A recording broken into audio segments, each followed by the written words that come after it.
Hey everybody, welcome to the new installment of the Unlikely Builder. We're going to start building the steering.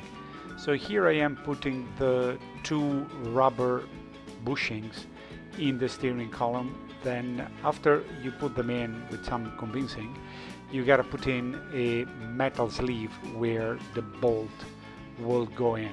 So again, fairly easy, just got to push it in, and there will be some hammering.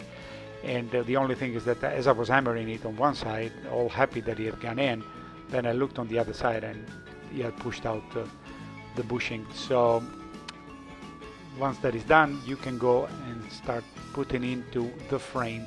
The only thing here is that it took a while. I'm cutting down a lot of the pain and suffering that I went through, but it took a while because it's inclined and the rubber bushings, and it takes some convincing with the hammer and some pushing and prodding. But eventually I did. You put in one bolt per side.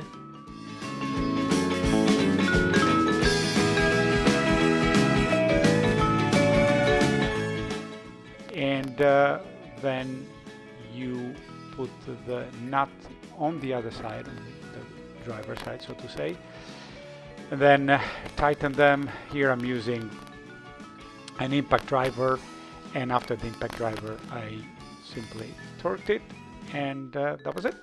So now what you have is the steering column. It's not connected to anything yet, but you have it attached to the frame. Here you put this connector. It basically will have the steering shaft basically going through it, and it connects the part where the motor is and the pedal box. So you see the pedals there, and I'm tightening it. There's no real torque specs, so I just tighten it as hard as I could, and this is where the steering column will come up into the cockpit and will be connected to the steering wheel. You can make it higher or lower. You can put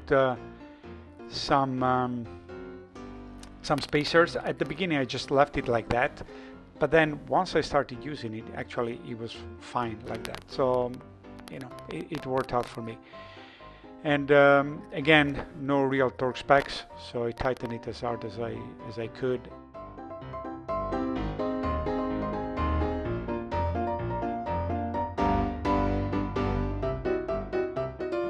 At this point, all that we need to do is put the connector between the steering shaft and the steering column.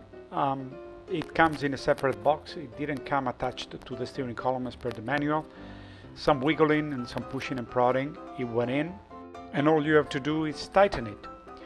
With this, next week we're going to be talking about the steering shaft from this all the way to the steering wheel, and how to route it and set it up.